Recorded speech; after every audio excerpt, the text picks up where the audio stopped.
Bonjour et bienvenue dans Milkshaker, le podcast qui agite les idées reçues sur l'allaitement.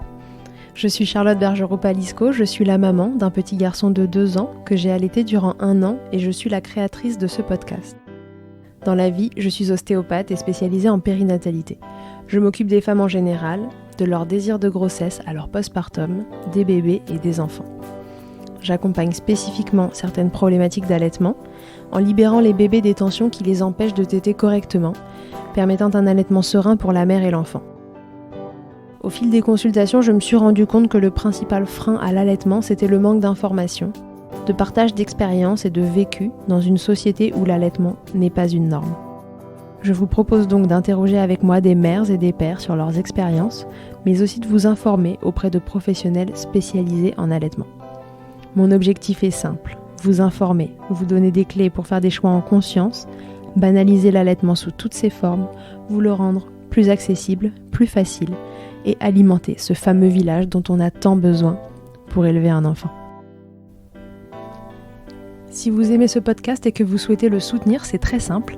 Notez-le, abonnez-vous et mettez un commentaire avec 5 étoiles de préférence en fonction de votre plateforme d'écoute. Mais surtout, partagez-le sur les réseaux sociaux @milkshakerpodcast pour le faire connaître. Vous avez désormais la possibilité de faire un don pour soutenir Milkshaker et par la même occasion soutenir une association. En effet, 50% des dons seront reversés à des associations qui en ont besoin. Ce mois-ci et jusqu'au 1er juillet 2021, Milkshaker commence très simplement par soutenir IJ, une association pour laquelle je suis bénévole en tant qu'ostéopathe, fondée par Catherine Ribus et qui a pour vocation de prodiguer des soins ostéopathiques gratuits pour les femmes et les enfants. J'y tiens tout particulièrement car c'est cette association qui m'a permis de connaître Catherine et c'est par ce biais que nous nous sommes découvertes et lancées dans l'aventure folle de créer en région parisienne un centre de soins pour les femmes et les enfants. Pour plus d'informations et pour faire un don, rendez-vous donc sur mon site internet charlotte-bergerot.fr, rubrique Milkshaker. Et comme il se dit couramment que c'est avec de petits ruisseaux qu'on fait de grandes rivières, je vous précise qu'il n'y a pas de petits dons. Et maintenant, place à l'épisode. Mona et Catherine, c'est un couple qui décide d'avoir un bébé et de l'allaiter. Jusque-là, rien de plus ordinaire. Quand vous êtes un couple de femmes, pourtant, différentes options s'offrent à vous. Qui va porter ce bébé et donc qui va accoucher ? Et ensuite, qui va l'allaiter si vous faites le choix de le nourrir au sein ? Pour la grossesse, impossible de partager les rôles. Alors après réflexion et un joli geste de Mona, c'est Catherine qui portera leur bébé. Devenir maman sans porter ni allaiter son enfant était difficilement concevable pour Mona, et c'est ainsi qu'elles décident qu'elles allaiteront toutes les deux Isaïe, grâce à la lactation induite. Je vous rappelle que la lactation induite, c'est un processus par lequel vous pouvez mettre en place une lactation sans grossesse au préalable. On pourrait se dire que cela va être confortable, 4 seins pour un bébé, mais ce double allaitement va rapidement passer au statut d'indispensable pour Isaïe après un accouchement compliqué, et leur choix à toutes les deux va prendre encore plus de sens. Alors c'est l'histoire de 2 femmes, d'un soutien indéfectible à tour de rôle l'une pour l'autre. C'est aussi le récit de l'admiration qu'elles peuvent susciter, tout comme l'incompréhension ou encore la discrimination de cette société qui a parfois du mal à évoluer. Elles vous raconteront mieux que moi, et ça va milkshaker comme jamais. Belle écoute. Bonjour Mona, bonjour Catherine et bienvenue dans Milkshaker. Merci beaucoup. Bonjour. Mona et Catherine, je suis hyper contente de vous recevoir aujourd'hui dans Milkshaker pour que vous nous racontiez votre histoire ou vos histoires d'allaitement. Donc, est-ce que vous pouvez d'abord vous présenter pour les gens qui nous écoutent ? Alors, on est Mona et Catherine. On est mariés depuis 2 ans et on s'est rencontrés il y a 7 ans. On a un petit garçon qui s'appelle Isaïe et ensemble, on a une maison d'enfants au Népal et donc on gère une grande famille d'enfants. Ok, très bien. Donc c'est un peu comme ça, moi, que je vous ai découvert sur les réseaux sociaux. Et c'est votre histoire d'allaitement qui m'a interpellée. Et je me suis dit, c'est évidemment une histoire que Milkshaker doit recueillir. Alors racontez-nous comment vous avez pu avoir votre enfant. Comment ce désir d'allaitement est arrivé ? Est-ce que c'était une évidence que vous alliez mettre en place un allaitement ? Qui allaite pas ? Est-ce que tout le monde allaite ? Alors, on a toutes les deux allaité notre bébé pendant 9 mois. Moi, j'ai arrêté quand il avait 9 mois et Catherine continue. Maintenant, il a 18 mois. Alors, nous, on est donc un couple de femmes. Pour avoir un bébé quand on est 2 femmes en France, c'est pas encore légal. Alors, on a choisi de s'expatrier à Berlin, qui est le pays, donc, Catherine est allemande, donc c'est son pays. On a choisi d'aller à Berlin pour que ce soit légal et qu'on puisse faire un bébé le plus sereinement possible. Et on a choisi que ce serait Catherine qui porterait le premier enfant. Et du coup, on a pris l'aide d'une clinique où on a fait une insémination avec un banc de sperme. Et toi, tu voulais allaiter? Ouais. Moi, j'avais beaucoup envie d'allaiter notre bébé et en même temps, on avait des questions. On cherchait en fait comment Mona, autant que maman qui ne porte pas le bébé, peut aussi nourrir notre bébé. Pour toi, Catherine, c'était un souhait de toujours. Tu t'étais toujours dit que le jour où tu aurais un enfant, tu aurais envie de l'allaiter. C'était quelque chose de complètement normal pour toi ou c'est un souhait qui est arrivé plus tard? Pour moi, c'était aussi ça d'être maman, de pouvoir nourrir mon bébé. Je trouvais ça naturel d'allaiter. Ok. Est-ce que c'est la raison pour laquelle vous avez décidé que cette première grossesse serait portée par Catherine parce que ce sera aussi plus simple du coup de mettre en place l'allaitement ou pas du tout, ça n'a pas joué dans le choix? Non, on voulait toutes les deux porter le bébé. Ça a été une décision difficile que de choisir qui allait le porter le bébé. Et un jour, moi, je lui ai offert comme une déclaration de dire mais j'ai envie que tu portes notre premier enfant. Mais ça a été pour moi une décision difficile. À la fois, c'était magique d'imaginer que la femme que j'aime le plus au monde allait porter le petit être que j'aimerais le plus au monde, mais c'était dur que de pas porter l'enfant. Et c'est aussi pour ça que, au départ, l'idée d'allaiter, d'induire la lactation pour moi est arrivée. C'est parce que je n'arrivais pas à concevoir de pas être pleinement mère au sens de devoir ramener le bébé à Catherine toutes les 2 heures pour qu'il puisse manger. J'arrivais pas à m'imaginer dans cette position-là. Et moi, dans mon imaginaire depuis toujours, voilà, j'allais être maman, j'allais porter le bébé, j'allais accoucher, j'allais donner le sein et c'était normal. Et là, il fallait déconstruire cet imaginaire-là pour en construire un autre. Et c'est comme ça que moi, j'ai eu envie d'allaiter. Mais c'est Catherine qui est allée à la pêche aux informations d'abord.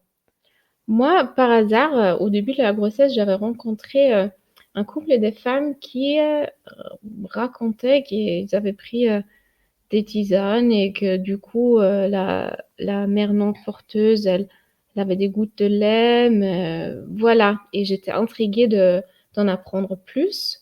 Plus tard dans la grossesse, on en parlait avec notre sage-femme qui du coup est allée chercher des infos, qui était là pour nous soutenir direct, qui a dit oui, c'est possible, on peut allaiter même si on ne porte pas notre enfant. Il nous a mis en contact avec une consultante de lactation. Ok, et donc c'est elle qui vous a permis de mettre en place le protocole pour toi, Mona? C'est elle qui déjà m'a complètement déculpabilisée. Parce que tu culpabilisais. Ah oui, complètement. Parce que moi, je suis arrivée là avec cette envie, mais vraiment à demi-mot. J'étais très gênée parce que j'en avais parlé à mon entourage et que tout le monde me disait non mais pour quelle raison quoi? C'est pas naturel. Et moi, je me suis dit naturel, pas naturel, foutu pour foutu. Voilà, déjà, on n'a pas fait un bébé naturellement. Autant aller. Mais bon, j'étais pas sûre de moi, pas du tout. J'étais assez gênée. Donc quand je suis allée la voir, je lui ai dit j'aimerais bien me renseigner sur la lactation induite, mais bon, c'est pas sûr que je le fasse. J'étais vraiment Comme en s'excusant, quoi. comme en m'excusant. Et puis elle m'a regardée, elle m'a dit mais bah oui, tu peux allaiter, si tu veux allaiter, tu vas allaiter, il y a aucun problème. C'est vraiment un non-sujet. Et elle a regardé Catherine, elle lui dit et toi ça te plairait? Et Catherine Enfin, moi, j'étais à fond. Pour moi, l'idée Ouais, c'était une évidence pour vous deux. Les deux, ça veut dire que voilà, tout est plus simple, plus facile, plus harmonieux. Et oui. Mais tu m'étonnes, 4 seins pour nourrir un bébé, c'est génial quand on y pense. c'est ça qu'elle m'a dit. Elle m'a dit non mais Mona, ça va être vraiment génial pour le bébé, ça va être génial pour Catherine et pour toi ça va être un vrai plus pour créer du lien avec le bébé. Elle voyait pas du tout d'où venaient mes inquiétudes, mes réticences. Elle était là non mais t'as envie mais vas-y tu peux. C'était finalement le regard des autres qui t'embêtait. C'est ça parce que il y avait des gens très proches de moi à qui j'en avais parlé et qui trouvaient ça pas évident et qui m'ont dit mais non mais ça c'est pas vraiment ta place là, ta place c'est de soutenir Catherine dans son rôle d'allaitante. Et moi je me suis dit mais si c'est ça ma place que de j'ai pas envie, je suis pas prête, c'est pas comme ça que j'imaginais être maman. J'ai pas envie et quel meilleur soutien que de le faire aussi. Voilà, et ça on l'a pas réalisé tout de suite, ça on l'a réalisé que quand le bébé est né en fait. Que ça allait être vraiment aidant pour Catherine. Ouais. Donc du coup, vous partez à quel mois de la grossesse de Catherine finalement vous vous dites ok c'est bon, on se met dans cette optique d'allaiter toutes les deux. Là, on est 5 semaines avant la naissance, 6 semaines avant le terme. Et donc là, il y a plusieurs protocoles qui sont des protocoles qui ont été établis par Jack Newman, qui est un pédiatre canadien qui, du coup, qui est spécialiste en allaitement et qui a mis en place ces protocoles. Et il y a des protocoles avec pilules et tout ça, mais qui se commencent bien avant. Oui, c'est ça. J'allais te le dire parce que j'ai interrogé une maman il y a quelques épisodes qui a mis comme ça des lactations induites en place pour chacun de ses enfants adoptés. L'histoire est incroyable d'ailleurs. Et elle commençait très en amont et il y avait tout un protocole médicamenteux à mettre en place, d'ailleurs pas que avec la sage-femme. Et en fait, c'était très contraignant. Donc, comment ça s'est passé pour vous quand ça commence à 8 mois? Enfin, pour toi, du coup, Mona, surtout. Au départ, quand on décide, donc le jour même, pendant la consultation, de dire « Ok, on se lance », et c'était vraiment un cri du cœur à toutes les deux. Et là, elle m'a dit « Ok, bon bah voilà le protocole, voilà ce qu'il faut faire ». Elle m'a appris à tirer mon lait au départ manuellement avec mes mains, et elle m'a envoyé la porte à côté chez la gynéco pour faire un bilan pour voir si c'était ok pour moi de prendre le traitement. D'accord. Donc la gynéco fait un bilan et je repars avec une prescription de domperidone. Donc le domperidone, c'est un anti-vomitif, voilà, qui a pour effet secondaire, allié avec une stimulation des seins, de stimuler la prolactine. Et c'est un médicament qui d'ailleurs est aussi souvent utilisé en maternité quand les mamans ils n'ont pas assez de lait. Pas un truc sorti du sac d'une sorcière, quoi, vraiment pas. Non, voilà. Mais par contre, c'est vrai que c'est sur prescription, donc on ne part pas tout seul faire une lactation induite, on se fait accompagner. C'est ça, exactement. Et en plus, c'est une prescription d'1 semaine. Et après, on refait le point la semaine d'après. Et chaque fois, elle nous demande est-ce que tout va bien, est-ce que tout va bien, tout fonctionne. Qu'est-ce qu'il peut y avoir comme risque? T'as souvenir d'un effet secondaire auquel il fallait faire attention? Alors elle dit il n'y en a pas, qu'il y a des études qui montrent qu'il y a eu des arythmies cardiaques chez des personnes de plus de 60 ans et en plus particulièrement des hommes. Donc elle dit que voilà, à 28 ans, quelqu'un en bonne santé, il n'y avait pas de risque. Et il n'y a pas eu de cas où il y a eu des problèmes. Enfin, on n'a pas connaissance de cas dans l'allaitement induit où il y a eu des problèmes. Mais c'est un médicament qui pourrait éventuellement, chez certains patients, mais dans les études que plus âgés, faire des arythmies cardiaques. Voilà. Et c'est aussi pour ça qu'il y a plein de gens qui ont très peur de prendre ce médicament. Par contre, bien sûr, il faut toujours avoir un bilan médical. On ne fait pas ça chez soi, sa petite popote, voilà. Et du coup, on part avec cette prescription. Et moi, je suis très excitée, mais à la fois, je suis toujours pas sûre de moi, de un peu comment je vais en parler, comment je vais le lancer, comment ça va se passer, parce que c'est pas que des médicaments, c'est de pomper son lait toutes les 3 heures. Enfin voilà. Catherine va à la pharmacie toute seule. Elle achète les trucs et on commande une pompe. Et le soir même, je prends mon premier petite dose de domperidone et ça commence. Et moi, je travaille. Donc, j'ai amené ma petite pompe. Je l'ai amenée, mais je l'ai pas utilisée. Je l'ai amenée au travail, mais j'étais vraiment pas bien sûre de moi. Donc, j'ai dû faire ça 1-2 fois aux toilettes vite fait. Mais sinon, j'ai pas vraiment suivi le protocole de toutes les 3 heures. Moi, je me suis pas réveillée la nuit et j'ai très peu fait au travail. Mais 4 jours après, j'avais du lait. Mes premières gouttes de lait. C'était un truc dont tu avais pu parler à tes collègues, mais malgré tout, tu te sentais pas de pumper au boulot? Alors, j'avais pas de collègues. À ce moment-là, j'étais gouvernante pour une famille de 5 enfants. Les parents de cette famille étaient hyper soutenants dans tout, mais j'étais quand même gênée, même si c'est des gens extraordinaires qui ont été nos anges gardiens de la naissance, de la grossesse, de tout ça, vraiment. C'est des gens qui ont eu 5 enfants, qui savent tous qu'on a besoin quand on a un enfant. Donc, ils étaient très soutenants, mais c'était quand même gênant. Donc, j'ai très peu fait ça. Et j'avais aussi pas beaucoup de temps au travail. Enfin, j'étais pas encore maman, j'allais pas dire oui, vraiment, je prends mon temps pour tirer mon lait. Donc, on a commencé comme ça, encore en marchant un peu sur des œufs, quoi. Sans trop en parler, sans trop... Et Catherine était à fond. Elle m'a amené de l'eau, elle me préparait des limonades, des smoothies pendant que je pompais mon lait à la maison. Oui, parce qu'il fait quand même de pomper toutes les 3 heures, même si pendant le travail et tout, c'était compliqué. Les week-ends, on a quand même essayé de pomper un maximum. Du coup, moi, j'ai dit, écoute, pendant que tu pompes, je te fais des massages, je te fais ça. Ah ouais, donc toi, tu as joué le rôle du parent soutenant avant l'arrivée de bébé, en fait, pour la soutenir dans ce tir-allaitement. Pour moi, c'était tellement simple d'allaiter. Alors, voilà, je trouvais ça un peu injuste, ou tu vois, que pour Mona, c'était un tel effort et je voulais la soutenir à fond. Voilà, donc c'était génial. J'ai eu plein de massages de pieds, plein de massages de mains. Bien. Elle m'a découpé des brassières pour que je puisse pomper en m'endormant. Enfin bref, ça a été super. Ça a été une vraie aventure à deux et ça a été vraiment, c'était sympa. Ça a été vraiment l'excitation de l'arrivée du bébé. Elle est aussi passée par ça. Et en plus, c'était un peu motivant parce qu'il y avait de plus en plus vraiment du lait.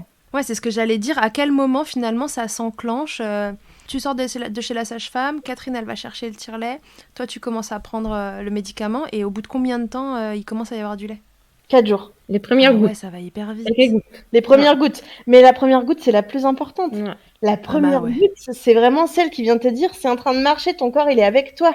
Et la première le début, goutte, quoi. on l'a regardée un bon moment, quoi. Et après, très vite, il y avait des biberons, quoi. Enfin, pas des biberons entiers, mais très vite, ça venait. Puis, on l'a pas gardé, ce lait. Moi, j'avais pas envie de garder le lait, parce que je me dis, on a 4 paires de seins, on va l'allaiter, ce bébé. On va le mettre au sein, on n'en veut pas de ce lait. Donc, on n'a T'as rien besoin de stock. gardé. Voilà. Alors après, c'est peut-être bête, mais en fait, non, on n'en a pas eu besoin. De toute façon, il a jamais accepté de biberon. Donc... on savait pas quoi faire. On l'a pas gardé. Et voilà. Et ça a été très sympa. Et ça a pas duré longtemps parce que finalement, 5 semaines après, le travail commençait. Donc là, ça y est, l'accouchement se met en route. Toi, t'as du lait. En fait, il y a une lactation qui est déjà en route. Oui, parce que c'est pas une montée de lait quand on induit la lactation. C'est progressif. Moi, j'ai jamais eu d'engorgement, j'ai jamais eu de rien. C'est très progressif. Et donc moi, j'ai les 5 gorgées de lait quand l'accouchement commence. Et j'ai décidé quand j'ai fait la valise. Alors c'est moi qui ai fait la valise. J'ai passé 2 semaines à faire la valise. C'est pas vrai. J'avais de quoi nourrir. Elle a passé 8 mois à faire la valise. J'avais de quoi nourrir toute la maison de naissance. Et j'ai décidé de pas prendre mon tire-lait. J'ai décidé d'être là 100% pour Catherine pendant l'accouchement. Je savais pas que ça allait durer 48 heures. En tout cas, j'ai pas tiré mon lait pendant les 2 jours avant la naissance. On a eu un accouchement très compliqué. Ouais, qu'est-ce qui s'est passé 48 heures, c'est vachement long. Le bébé, il s'était pas mis dans une position pour sortir. Il a mis très très très longtemps pour remettre la tête dans la bonne position. Et après, il a coincé avec son coude. Il avait le bras autour du cou. Mais il faut se remettre dans le contexte qu'on est dans une maison de naissance allemande qui est pas du tout reliée à quoi que ce soit de médical. Il n'y a pas de médecin. On est avec 3 sages-femmes extraordinaires qui sont présentes avec nous tout le temps. Par contre, Catherine, elle a pas eu un Doliprane, elle a rien eu, quoi. Donc là, elle a pas perdu les os. Il était prêt à sortir dans sa poche, en fait, le bébé. Et au dernier moment, les os se sont rompus et l'eau était souillée, donc le bébé était en détresse. C'est-à-dire qu'il avait lâché son méconium dans l'eau. Et là, normalement, on aurait dû partir en césarienne parce que tout allait très mal. Mais Catherine est une déesse de l'accouchement. Hein. Non, mais du coup, Oui. les sages-femmes, ils sont sortis pour décider, pour discuter de comment on continue. Et dans les couloirs, il y a une autre sage-femme qui les a croisés, une sage-femme avec beaucoup d'expérience, et qui a dit le plus important maintenant, c'est de sortir le bébé le plus vite possible. Et ça, on peut le faire à l'hôpital, mais on peut aussi le faire ici. Et donc, expression abdominale, et donc 4 heures de poussée de sortie. Catherine, elle a eu 4 heures de poussée de sortie. Ça, c'est quelque chose qui n'existe pas, en fait. Normalement, il y aurait dû avoir les forceps. Voilà, bref. Il y a eu 4 heures de poussée de sortie. Et il y a eu... Catherine a été très blessée, et il y a eu quelques complications pour Catherine à la naissance, mais il y a eu des très graves complications pour le bébé à la naissance. Mince. Voilà, il a eu une tétée d'accueil avec Catherine qu'il n'était pas en mesure de prendre parce qu'il respirait très mal.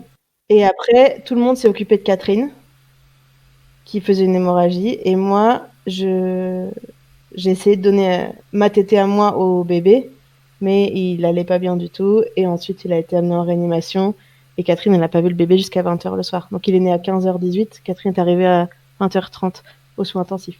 En fait, il était très malade, il a eu une très grave pneumonie et une très très grave septicémie, et son pronostic vital était engagé.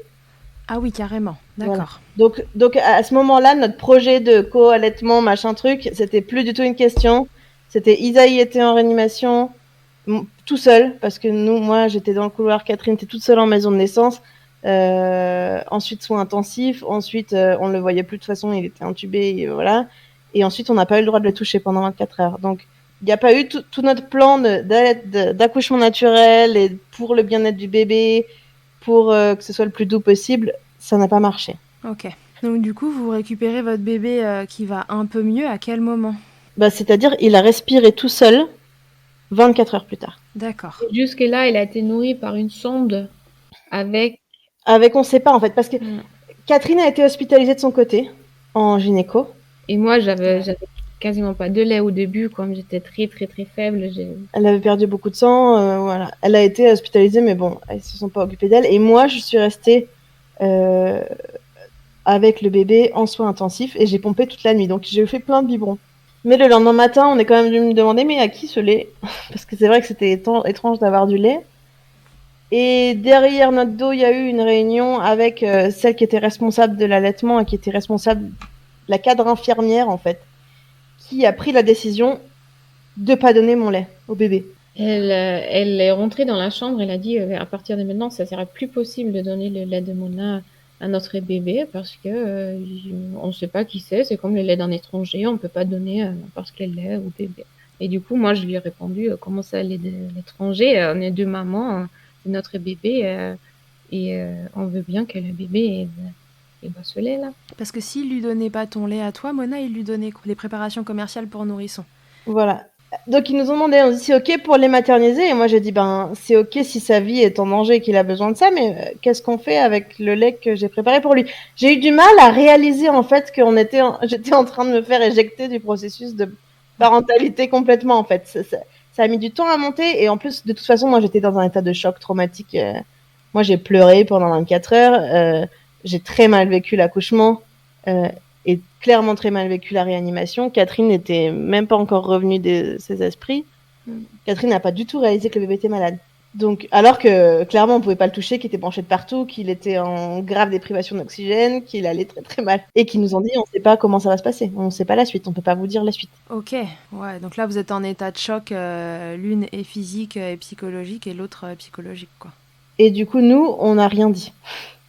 On s'inquiétait aussi que si on dit quelque chose, que ça a des conséquences pour notre bébé, qu'il s'en occupe moins bien, ou voilà. Et moi aussi, on m'avait déjà dit qu'en fait, en théorie, j'avais pas le droit d'être là, que c'est réservé aux parents. Et moi, ils avaient quand même dit que ils me considéraient pas comme les parents parce que j'avais aucun droit sur l'enfant au niveau légal. Il faut les adopter, nos bébés. Donc c'était un climat comme ça extrêmement tendu. On savait pas si le bébé vraiment allait survivre. On savait pas comment ça.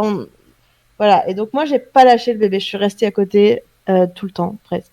Oui, donc à cet instant-là, tu te dis, bon, mieux vaut qu'il lui donne de la préparation commerciale pour nourrissons et que juste... on a quand même dit non, finalement. Non, j'ai quand même dit non. J'ai quand même dit non parce que Catherine n'était pas avec moi à ce moment-là et que je trouvais que c'était une décision qui se prenait à deux. On avait tellement... En fait, on avait assez de lait disponible, j'arrivais pas à comprendre. Et là, ce qui s'est passé, c'est que nos sages-femmes de la maison de naissance, elles ont eu vent de notre situation, qu'on était en train de se faire complètement discriminer, mais nous, on s'en rendait presque pas compte. Et elles se sont battues en interne. Donc, il y a eu plein de coups de fil qui ont été passés à la direction, au service. Elles sont venues me chercher, elles m'ont fait une prise de sang pour prouver que j'avais pas le sida. Donc, elles m'ont fait ça dans un couloir de la maison de naissance. Enfin, vraiment... Et le lendemain, on est venu nous dire, ok, on donne ce lait. Par contre, on veut pas que tu le mettes au sein. Parce que maintenant, il avait plus de sonde. Donc, Catherine a pu commencer à lui donner son lait à elle. Il a pris, donc elles nous ont beaucoup aidé pour le mettre au sein parce qu'Isaïe était complètement sonné. Et après, moi, elles ont dit, ok, Catherine n'a pas de lait, donc toi, on va lui donner ton lait, mais on ne le met pas au sein, c'est le biberon. Parce que deux mamans, c'est beaucoup trop stressant. Il a déjà beaucoup de stress, il faut qu'il guérisse, donc on lui donne le biberon. Donc en fait, ils ont pris mon lait, donc je tirais mon lait et ils lui donnaient au biberon. Et là, je comprenais pas pourquoi, parce que j'arrivais pas à comprendre. Pourquoi ce bout de plastique dans sa bouche donnait même pas par mois, parce qu'au départ, en fait, elle nous laissait très peu le toucher, en fait.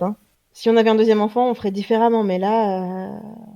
Non, mais là, tu te laisses porter, t'es choquée de toute façon par ce qui vient de se passer, en plus.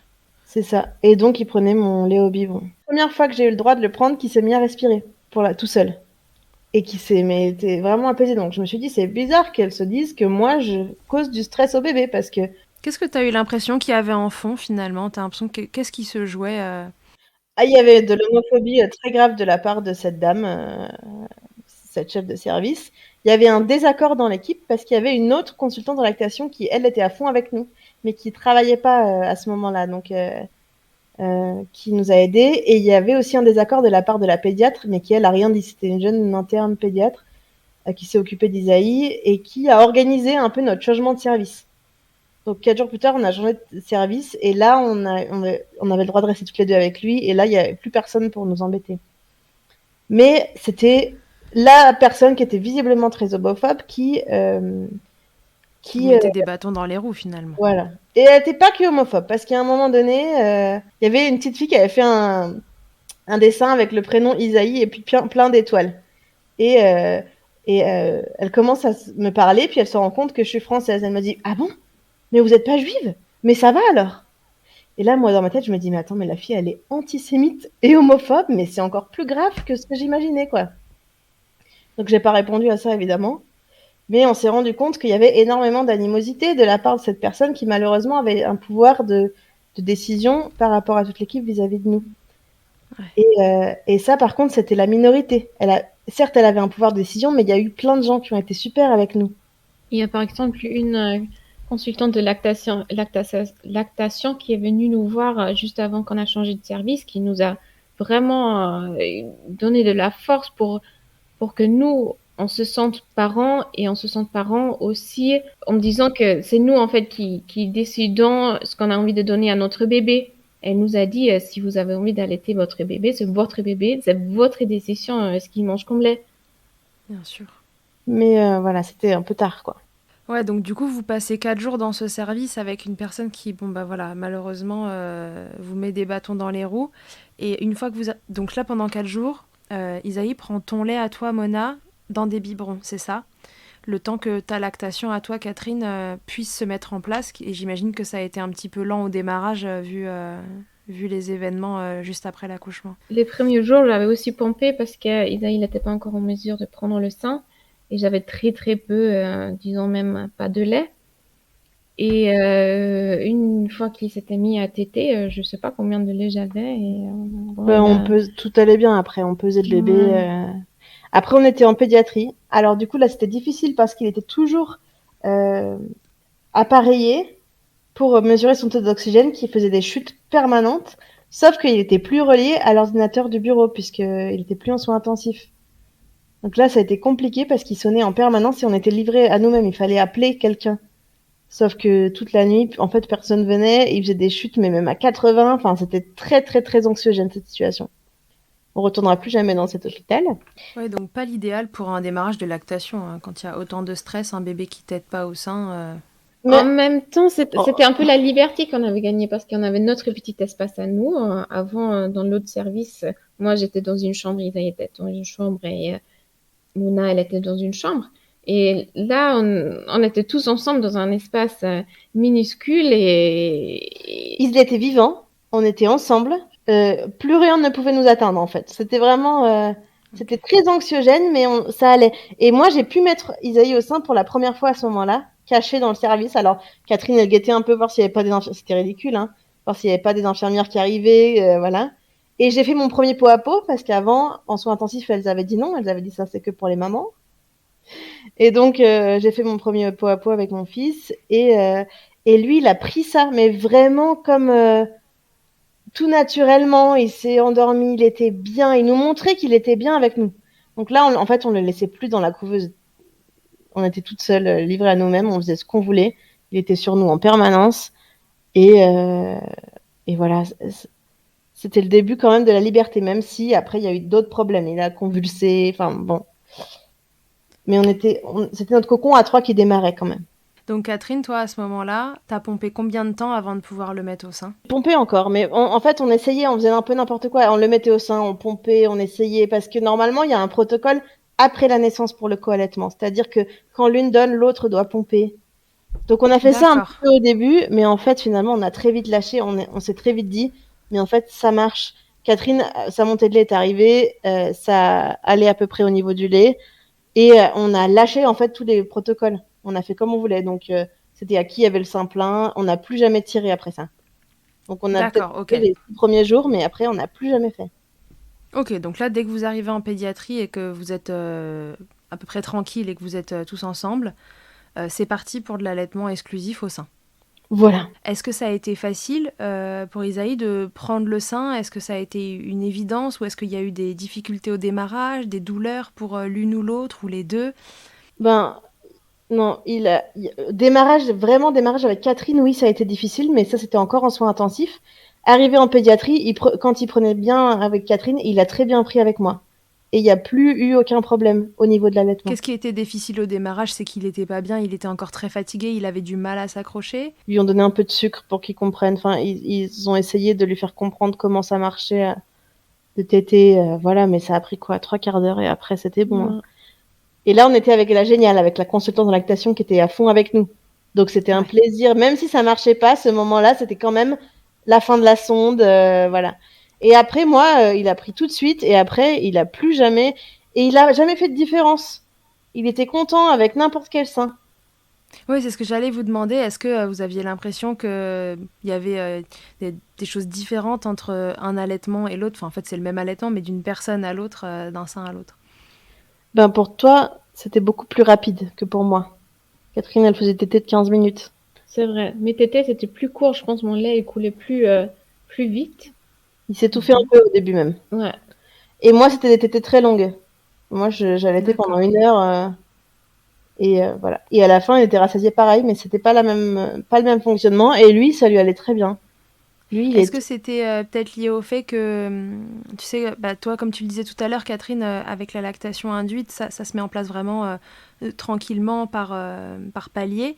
Et sur une lactation après grossesse, il y a un moment, il y a une montée de lait, en fait, où les seins sont vraiment gorgés. Est-ce que c'était dans cette période-là, du coup, que ça allait vite parce que ça coulait vite et qu'après, ça s'est calmé, ou c'est un rythme qui est resté après et que ça a toujours été plus vite de ton côté, Catherine?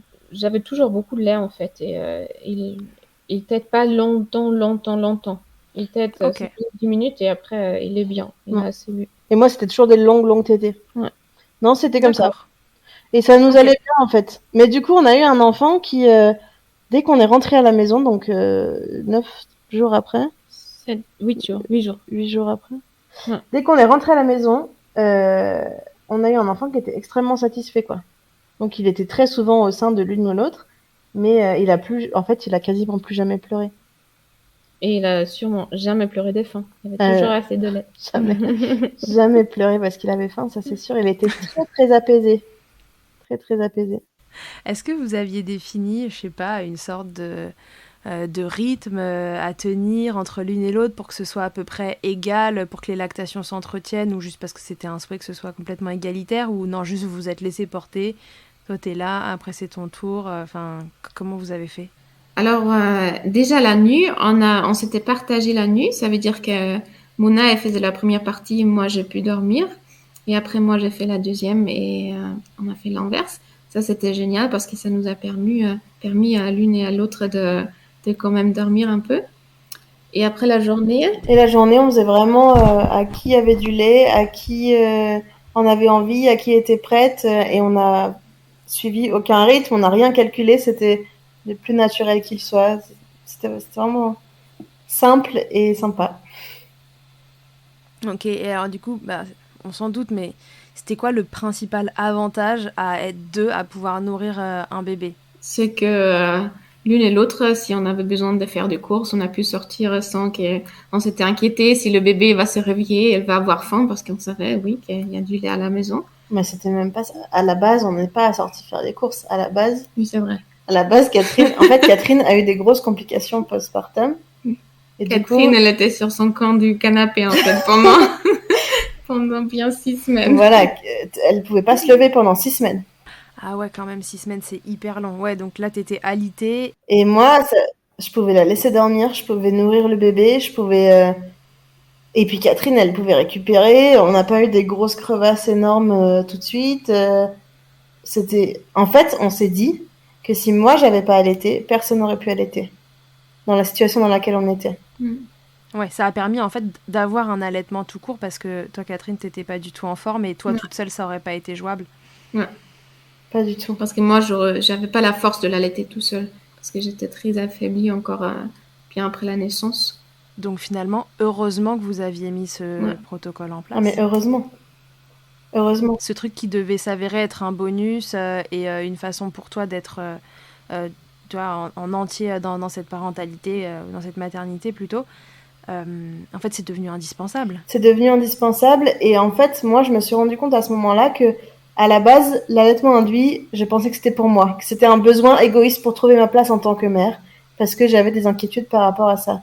Et en fait, ça s'est avéré que ça a été vraiment le game changer dans notre vie, parce que on avait besoin de pouvoir se relayer, mais à 100% avec ce bébé pour que ça aille bien. Et c'est grâce à ça qu'on a eu le moral, qu'on n'a pas... Isaïe a encore fait des convulsions pendant 1 mois, c'était quand même inquiétant. Voilà, on avait besoin de pouvoir être une équipe à 100%. Au bout de combien de temps tout le monde a été mieux? 1 mois. Parce que c'est long, 1 mois. 1 mois. Deuxième hospitalisation, il avait 1 mois. Et quand on est sorti de l'hôpital... Non, Catherine, 6 semaines. Isaïe, c'était réglé en 1 mois. Et Catherine en 6 semaines. C'est ça? Ouais. On avait... Toutes ces complications, elles étaient liées à l'accouchement en lui-même? Oui. Moi, j'avais une énorme blessure qui a fait que pendant longtemps, j'ai pas pu m'asseoir, j'ai pas pu marcher, j'étais allongée. Et puis, tu avais perdu beaucoup de sang et t'as pas été transfusée. Et puis... Enfin, voilà. Et par contre, en Allemagne, il y a un système où il y a une sage-femme qui peut venir chez toi tous les jours. Oui, c'est ce que j'allais dire, parce que vous n'êtes pas en France et c'est vrai que les choses sont faites différemment dans ces pays. Et l'accompagnement est quand même meilleur, il me semble, en postpartum. Ah oui, là, raconte Kerstin, ce qui a sauvé... En fait, cette sage-femme, elle a sauvé notre postpartum. Elle en a fait, en fait, 6 semaines de joie, malgré tout ce qui nous arrivait. C'était 6 semaines qui ont été géniales, mais grâce à elle. Elle est venue au début tous les jours, et après, tous les 2 jours...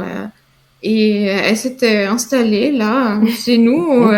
Elle nous a parlé, comment ça va. Elle a trouvé les bonnes questions pour vraiment comprendre comment on va. Et elle a pris tout le temps du monde pour voir comment elle va le bébé, Mona, moi. On sait même pas ce qu'elle a fait en fait. Juste, elle était là. Et puis, elle était payée 20 minutes, mais elle était là 2 heures. Et elle a réussi à nous faire verbaliser tout le traumatisme qu'on avait toutes les deux pendant l'accouchement, sans qu'on s'en rende compte. Mais quand elle était là, tout allait bien, quoi. Et puis, tant qu'elle était là, moi, j'avais de l'espoir que Catherine allait mieux, j'avais de l'espoir qu'Isaïe, ça allait aller mieux. Et elle était là. Et d'ailleurs, elle est toujours là. C'est-à-dire, maintenant, on habite en France, mais dès qu'on a un problème, on lui envoie un message, elle répond tout de suite. Elle est là, quoi. C'est un peu une... Et puis, il y avait, du coup, moi, mes patrons, la famille pour qui je travaillais, qui étaient là, qui nous ont amenés à manger, qui nous déposaient des petits déjeuners, qui étaient très présents émotionnellement avec nous.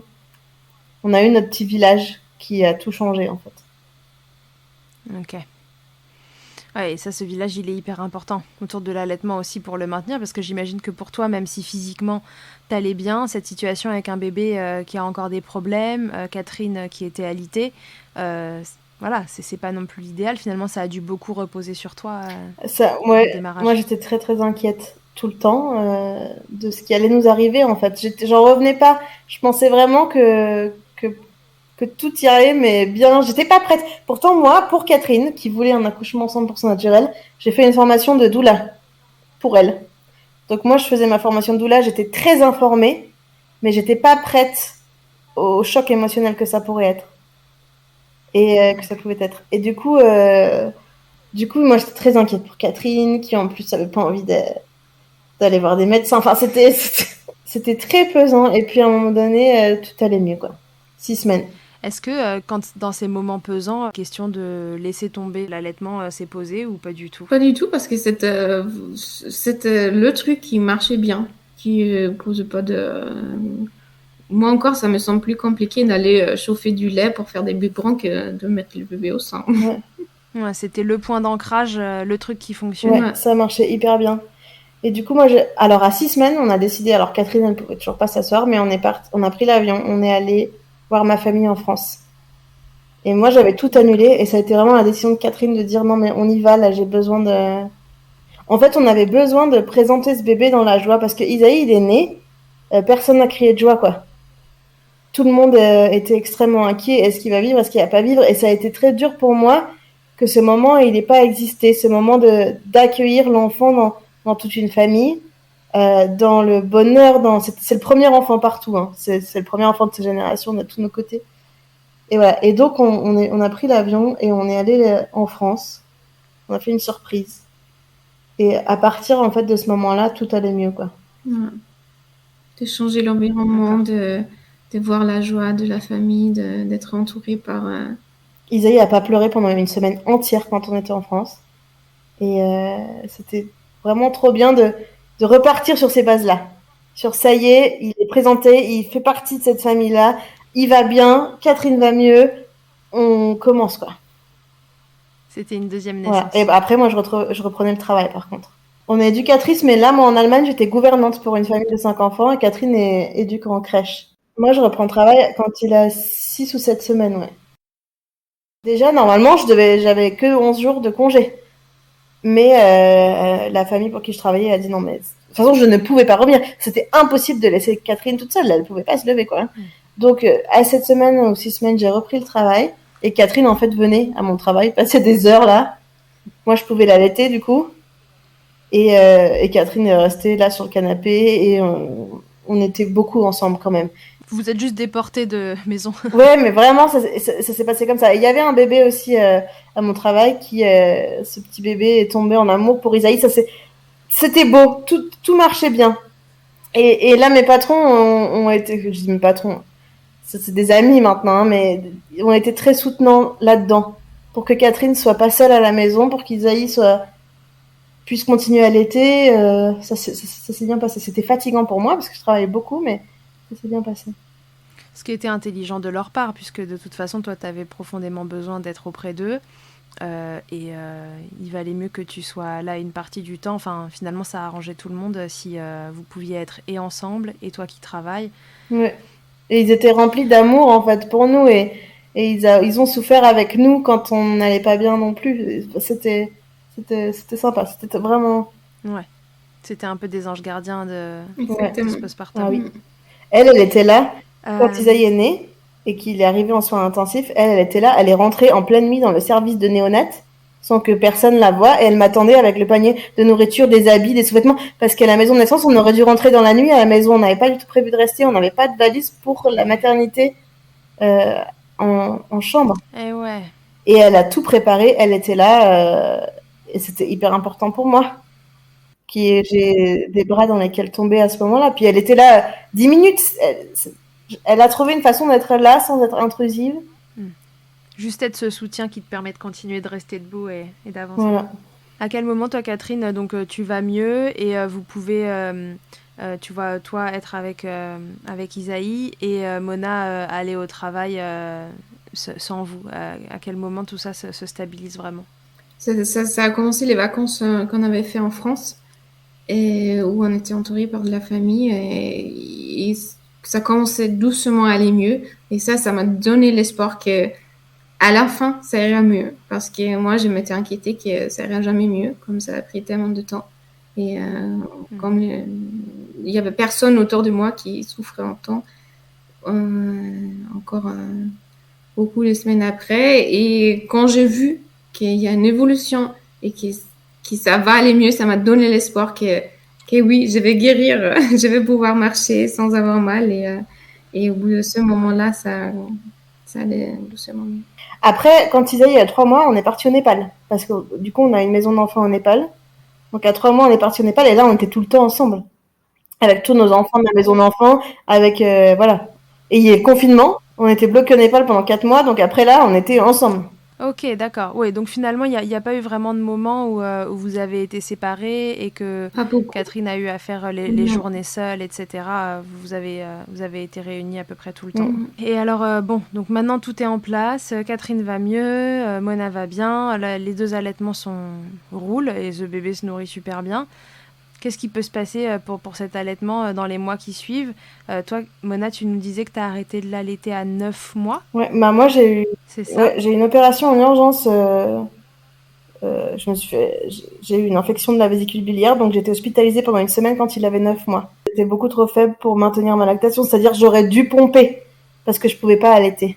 J'ai pas pompé parce que j'étais pas en état. C'est une opération qui s'est très mal passée, du coup j'ai été hospitalisée. Bref, pendant une semaine j'étais complètement out. Et du coup, quand je suis sortie de là, j'avais plus de lait. Et du coup, Isaïe, j'aurais pu essayer de reconstruire ma lactation, mais il avait 9 mois. Il mangeait, j'en ai pas eu le courage. Isaïe était plus intéressé. Et là, quelques mois plus tard, Isaïe a commencé à me redemander. Donc maintenant, il fait des tétés de confort la nuit parce que Catherine n'aime plus allaiter la nuit. Du coup, il vient me réveiller moi et il me dit maman. Et du coup, moi, je refais des tétés de confort et je recommence à avoir quelques gouttes de lait, mais rien de plus. C'est vraiment juste de la tétée de réconfort. Et Catherine. C'est génial votre truc. Enfin, il y en a une qui veut plus allaiter la nuit, l'autre oui, ok, bah fine. Du coup, il passe à l'autre, mais c'est génial. C'est l'allaitement, mais version. S'il n'y avait pas eu ces démarrages aussi difficiles, parce que je n'ose pas imaginer à quel point ça a pu être compliqué à tout niveau, ce postpartum immédiat. Mais sinon, c'est le rêve, quoi. À nous, c'était le rêve. Ce bébé qui peut téter comme il veut, quand il veut, avec qui il veut. Et on a eu un bébé hyper satisfait, qui était hyper content avec tout le monde. On a passé énormément de temps avec lui grâce au confinement en Népal. C'était vraiment une année extraordinaire, quoi. Et puis bon, là, Catherine, soit tu l'allaites encore. Moi, je l'allaite encore, matin et soir, et peut-être des fois dans la journée, mais je continue. Et Isaïe, de toute façon, ne mettra jamais du lait de vache dans sa bouche. Hein. Il comprend pas le principe, quoi. Ouais, oui, c'est ce que tu disais. Il a jamais voulu prendre de biberon. Vous avez essayé parce qu'à un moment, vous vous êtes posé la question de passer sur du mixte et de faire autrement ou qu'est-ce qui s'est passé avec le biberon? Non, mais on a très peu essayé le biberon, mais c'est juste que quand est-ce qu'on a essayé le biberon? En fait, on a essayé à plusieurs reprises. Même là, c'est moi qui suis à la maison maintenant. Catherine a fait 1 an de congé parental et moi maintenant, je suis en congé parental depuis qu'il a 1 an. De temps en temps, j'essaye de lui donner du lait au biberon, mais en fait, il croit que c'est des antibiotiques. Il prend comme si c'était un médicament très dur à passer et après il s'applaudit, quoi. Il déteste ça. Donc on a arrêté. On a vraiment, voilà. Non, juste, il veut pas le biberon. Oui, je me rappelle. En fait, c'était parce que tu avais essayé si ça le reconforte quand il voulait le sein parce que j'étais pas là. Ah oui, voilà. Quand Catherine a retrouvé, oui, c'est ça. Catherine a repris le travail et moi, j'allaitais plus à ce moment-là. Et il voulait pas encore de tétée de réconfort. Et du coup, j'ai essayé le biberon pour essayer de, voilà. Alors, avec le lait, ça n'a jamais marché. Avec du jus d'orange, il l'a pris. Mais moi, j'avais pas non plus envie qu'il se fasse des biberons de jus d'orange, voilà. Donc juste, voilà. Il prend pas de biberon, il prend pas de tétine. Et tout va bien, en fait, ouais. Tout va bien. Ok. On a parlé au démarrage de l'entourage qui était un peu réticent face à cette expérience. Comment ça a évolué après? Une fois que tout ça était en place, qu'ils vous ont vu heureuse là-dedans, heureux tous les trois, et que finalement, enfin, ça a l'air d'une simplicité sans nom quand on vous en entend parler, encore une fois passé ce postpartum compliqué. Alors, est-ce que leur regard, il a changé autour de tout ça? Qu'est-ce qui s'est passé? Tout de suite. Tout de suite, tout d'un coup, tout le monde trouvait ça génial. Ah mais vraiment, on n'a plus eu aucun problème après. Mais tout de suite, les gens étaient fascinés, trouvaient ça extraordinaire. On n'a plus du tout eu de reproches. Toi, ça t'a fait du bien, Mona? Ben, disons que du moment où j'ai commencé à allaiter, je prenais le choix de pas m'en faire du regard des autres. Donc oui, ça m'a fait du bien, mais c'était plus un sujet. On était bien ensemble. C'était déjà rangé de ton côté. Voilà. Et après, ça nous amusait un peu d'allaiter Isaïe, par exemple, dans un café et de passer un à l'autre parce qu'on a vu que les autres, ils ont regardé un peu. Et des fois, les gens, ils nous posent la question, qu'est-ce qui se passe? Ouais, on fait un peu d'éducatif sur le sujet. Là, vous êtes rentrée en France depuis combien de temps? Depuis novembre. Quand il a eu 1 an. Depuis novembre. Ok.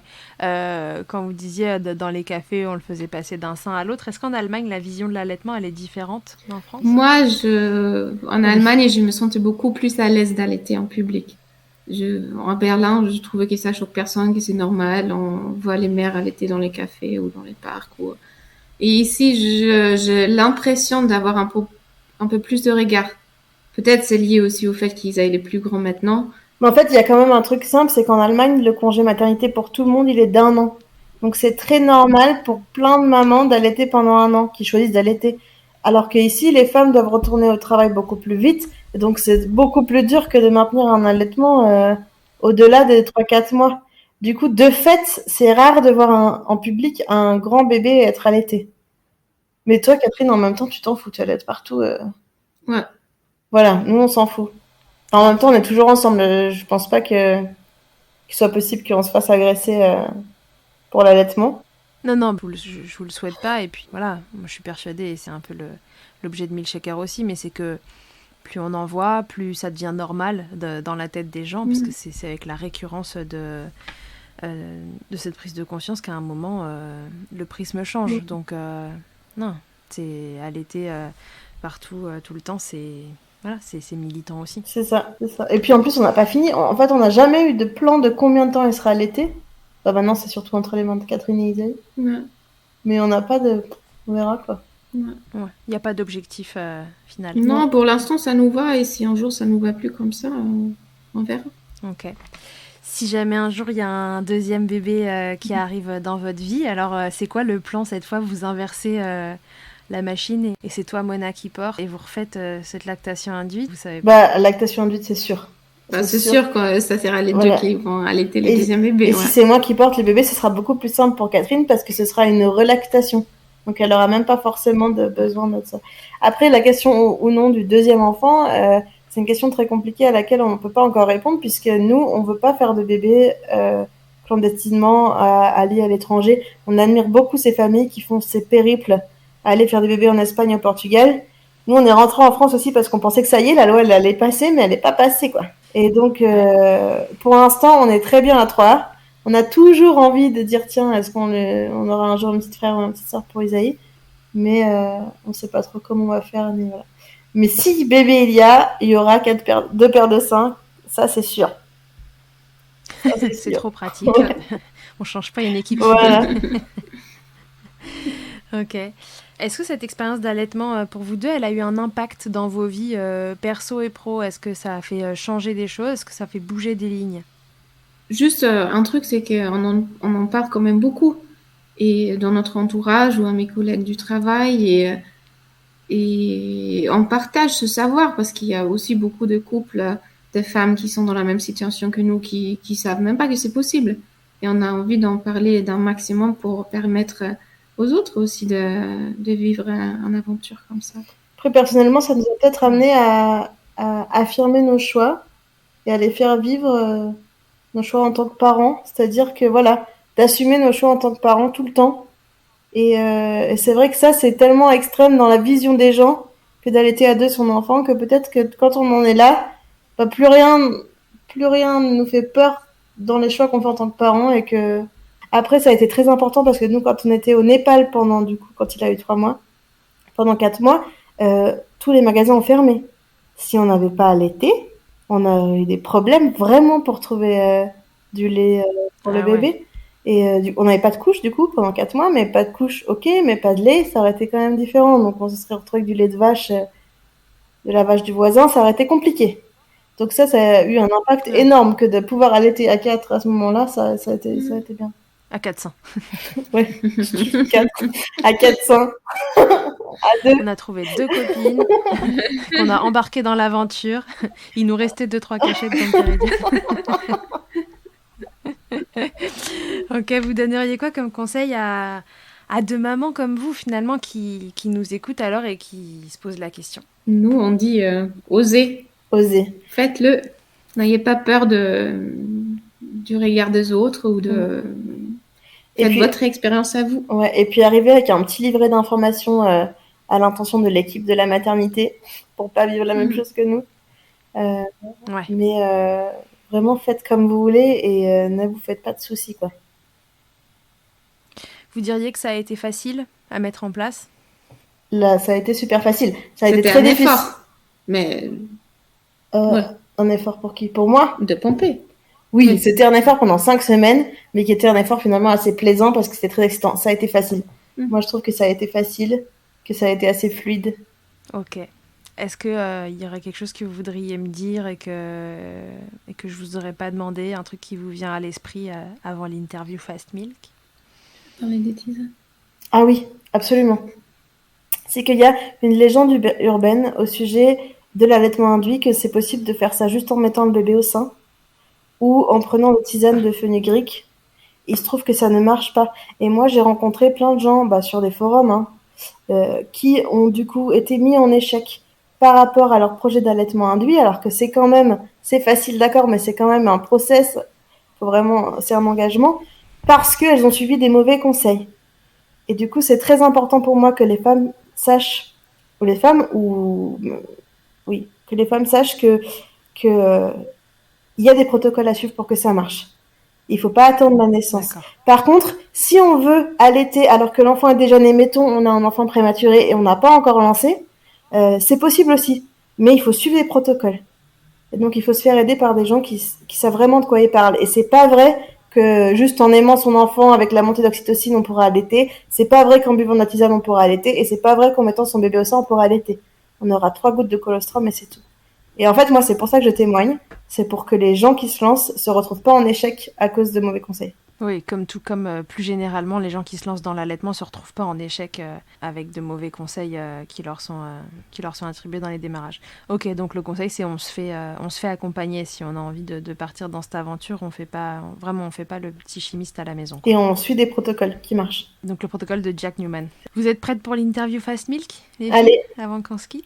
Allez, du coup j'ai double réponse à chaque fois puisque j'ai 2 allaitements en un épisode. Là, c'est génial. C'est ça. Quelle est, alors Catherine d'abord, ta tétée la plus insolite? Alors, désolée, tu peux me Ensuite, c'est the craziest one. Mais si, moi je trouve que la plus drôle c'était quand tu étais dans l'espèce de squat à Berlin, au milieu des tags et tout ça, à devoir allaiter le bébé quand on partait pour Chibo. Tu t'es retrouvée assise par terre dans un endroit complètement Berlin fou, au milieu de dealers et de n'importe quoi, tôt le matin, à devoir allaiter Isalie assise par terre. Ouais, et j'étais pas du tout à l'aise. J'essayais de me cacher un maximum. Ouais, mais bon, moi j'ai une super photo, je crois. Ah oui, d'accord. Ok, bah ça c'est une bonne tétée insolite, c'est pas mal, hein. Ouais. Et toi, Mona? Et moi, je dirais c'était dans l'avion. Il y a la sage-femme pas la sage-femme, l'hôtesse de l'air qui passe et qui nous demande qui est la mère. Nous, on répond jamais à cette question, c'est ça? Non, elle est juste passée. Elle est passée comme ça, elle fait son travail et Isaïe, il était, je sais plus, au sein de Mona ou au sein de moi parce qu'on démarrait. Et 3 minutes plus tard, elle repasse et Isaïe, il est à l'autre sein. Et là, elle a crié là. Elle a crié, mais elle a vraiment bugué. Elle a dit, mais quoi? Mais qu'est-ce qui se passe? Elle était surexcitée. Et voilà. Et là, elle nous a demandé, mais qui est la mère finalement? Et nous, on dit jamais ça. Même si c'est évident, Isaïe est blond platine aux yeux bleus. Mais... et ce moment-là, j'ai trouvé drôle parce que c'était une façon de considérer dans sa tête la façon d'être parent qui a complètement changé. Ça a cliqué et moi, j'ai adoré ce moment. Ouais, en audio, vous verrez pas, mais Mona est brune, bien brune, et Catherine est en effet blonde aux yeux bleus, donc en effet, il y a moins de doute pour savoir qui l'a porté. Ok, le truc le plus glamour qui vous a été donné de vivre pendant l'allaitement? Ah non, bah moi, derrière la porte avec mon tire-lait la première fois et de savoir qu'il y avait des gens dans la maison, derrière la porte dans les toilettes à mon travail alors que j'étais pas enceinte et que personne n'était au courant que j'allais donner du lait et de me retrouver à tirer mon lait avec la machine qui fait je me suis dit, mais mon Dieu, mais qu'est-ce que les gens vont penser, quoi. Ça, Catherine, t'as un truc aussi où... Non. Mais ceci dit, ta tétée la plus insolite, là, elle était au milieu des dealers, ça peut marcher sur un truc pas super glamour. Mais Catherine, elle était partout, en fait. Moi, partout où elle est, j'apprends en photo. À chaque fois que c'est fou. Et elle se retrouve toujours dans des situations... que ce soit pendu au-dessus du berceau... avec le sang dans sa bouche, mais partout. En fait, on a beaucoup voyagé. Donc, malgré le confinement, nous, je sais pas, on a réussi à passer entre les gouttes et on a vraiment des allaitements dans tous les sens, quoi. Sur des bateaux. Ta position préférée, Catherine, dans le Kama Sutra de l'allaitement? Isaïe, il est toujours allongé et moi, soit assis, soit allongé aussi. Et ça a toujours été ça. Et il s'est mis en position déjà lui-même. Et moi, quand je dors. Face à face. Moi, le câlin dodo avec Isaïe coincé entre mon sein et mon bras depuis qu'il est tout petit, ça, j'adore. Je l'ai vu grandir, j'ai vu son corps arriver petit à petit proche de ma main, le long de mon bras. Et là, maintenant, maintenant, il est grand. Il dépasse. Ouais, mais toujours bien coincé, bien moelleux, là. Ok, et alors si en un mot, vous pouviez me résumer l'allaitement? Ça peut être un mot à 2 ou un mot chacune. Merveilleux. Inespéré. Ok, génial. Merci beaucoup les filles, je suis hyper contente et franchement hyper émue d'avoir recueilli votre témoignage que je trouve magnifique. En plus, ça n'a pas été de tout repos, alors que ça se lançait facilement, quoi. Mona qui arrive à tirer du lait hyper rapidement, etc. Et puis après, cet accouchement qui fout tout en vrac. Et malgré ça, cet allaitement un peu comme un fil rouge qui permet de garder le lien entre tout le monde. Voilà, c'était hyper beau à écouter et j'en ai des frissons. Donc, merci beaucoup de l'avoir partagé avec nous. Je suis ravie que ça permette d'informer des mamans qui, comme vous, sont en couple entre femmes, mais aussi l'entièreté de la population qui a juste besoin de savoir que ça existe, que c'est tout aussi normal que le reste. Et ô combien c'est génial, quelle maman allaitante n'a pas rêvé à un moment de pouvoir mettre son bébé à un autre sein pour juste pouvoir faire un bout de nuit ou juste se relayer, parce que l'allaitement, on le sait, c'est très prenant et parfois on a besoin de relais. Ouais. Et les papas, aussi soutenants qu'ils peuvent être, ne peuvent pas mettre le bébé au sein. Et vous pouvez, alors cool. Eh ben, merci beaucoup. Pour nous, c'est un plaisir de raconter notre histoire et on espère que ça pourra aider des mamans adoptantes, des mamans non biologiques ou des femmes trans. Ouais. Eh ben, j'en suis sûre.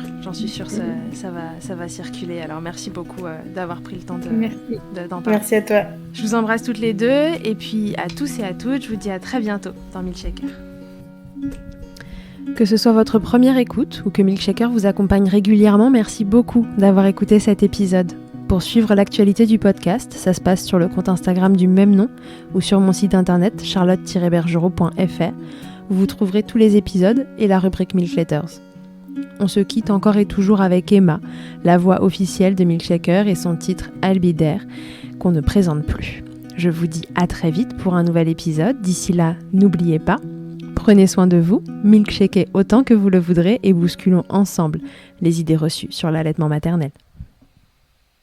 I hate to see you down. Can't stand to know you're hurt. When you say it's getting loud, the voices in your heart. And you know I get it, so let it all out. Keep your head up, your masterpiece, and I'll swear that I'll be there by your side. A text away, you know you can find me. It just takes a whisper and I'll be there to listen. I got you, I'll fight with you, 'cause I love you. I'll be there, I'll be there, oh I'll be there, I'll be there. I know I'm not perfect, sometimes I look myself, but I hope you know I care. You can meet me anywhere. And you know I get it, so let it all out. If anyone comes at you, then I'll swear that I'll be there by your side. A text away, you know you can find me. It just takes a whisper and I'll be there to listen. I got you, I'll fight with you, 'cause I love you. I'll be there, I'll be there, oh I'll be there, I'll be there. Just me every time I have you back, and I know that you do the exact same for me. Side by side, don't even need to talk. You know I get it, so let it all out. Keep your head up, your masterpiece, and I'll swear that I'll be there by your side. A text away, you know you can find me. It just takes a whisper and I'll be there to listen. I got you, 'cause I love you. I'll be there. I'll be there. So I'll be there. I'll be there.